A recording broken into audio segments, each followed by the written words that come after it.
What's up, guys? Today we're coming at you with a coffee time discussion on Nibiru, the Primal being.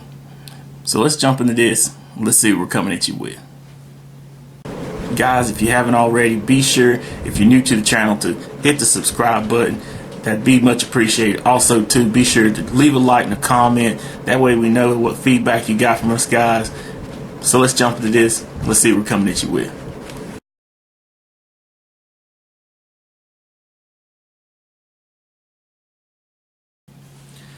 Since the release of the 2019 Megatens, Nibiru has been, a very controversial card. A lot of people said that, it's the rock. It's going to be the one that destroys the combo decks, and it's also going to be, the card that, pretty much shapes the format for the way things are.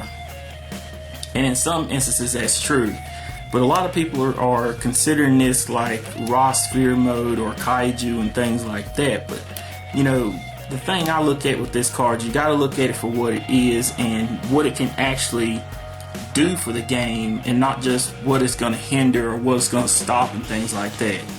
A lot of people are looking at it and saying, okay, if I summon 5 monsters automatically right out the gate, I got to stop right there, or I'm going to have this big rock smashed on my head, which that's true.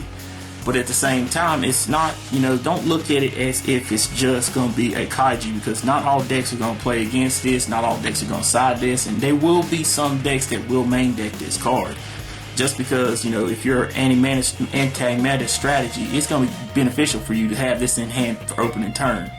And because of that, that's where I'm looking at this card. This is a hand trap. It's not like raw sphere mode. Where raw sphere mode is a monster that can be done on your turn. This can be done on your opponent's turn.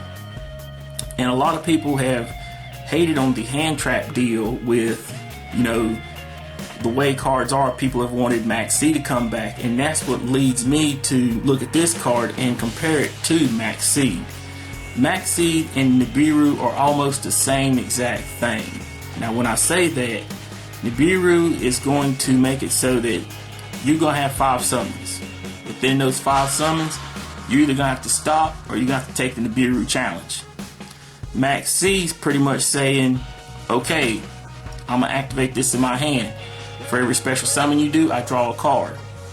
Now, if you're playing something like Synchrons, like back in the day, Synchrons loved it when people, Max C challenged them, because they would just deck you out. That's the way it was. And that was also the concern too with Max C. People said, Max C should either be at 3 or 0, never at 1. And Nibiru comes in and checks that.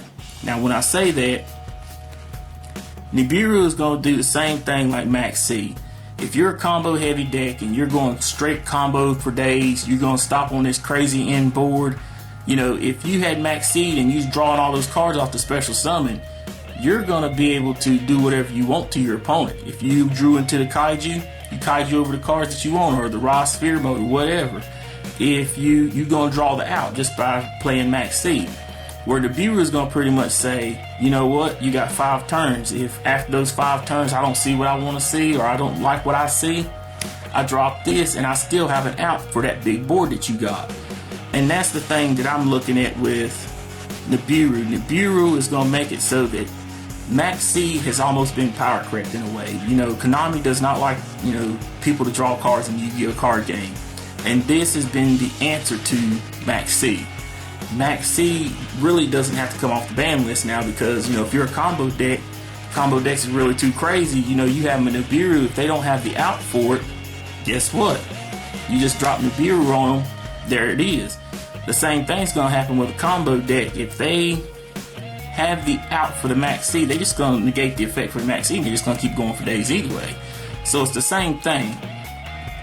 That's where I look at, where Nibiru is going to be the check and balance for the combo decks. The combo decks can still make the plays they want to, but they're going to have to, be able to creep it back just a little bit. It's not going to be you just go all in and say, break my board. Where now it's going to be, you're going to have to tread cautiously. Do I have this? Because there will be players that guard dragons. What's the point in banning guard dragons when you got Nibiru? You can just sit there and go off. As soon as they get, your LP, your Argopane on board, and they summon, let's say, just any other little monster out there. You can Nibiru, turn that monster in defense mode. They're gonna have whatever defense is left over, which Link monsters have no defense, so they're pretty much left with a big 0, and you sitting here with a 3,000 body on board, ready to run them over. Also too, Nibiru can be normal summoned, just like Max C can be normal summoned, but this actually has a body. But guys, leave a comment in the comment section below. Let me know what you think. Is Nibiru a check and a balance to the combo decks like Max C used to be? Or is it something different that is just something that's going to be game changing? It's just never, we can still have Max C back in the game and still have Nibiru at the same time. Thanks guys for all your love and support. Be sure to hit the links in the description box below. Also too, be sure to hit the subscribe button if you're new to the channel, and don't forget we're Patreon supported, so guys, if you like to, come on over to Patreon, hit us up, support us over there. Thanks guys for all your love and support. We're out.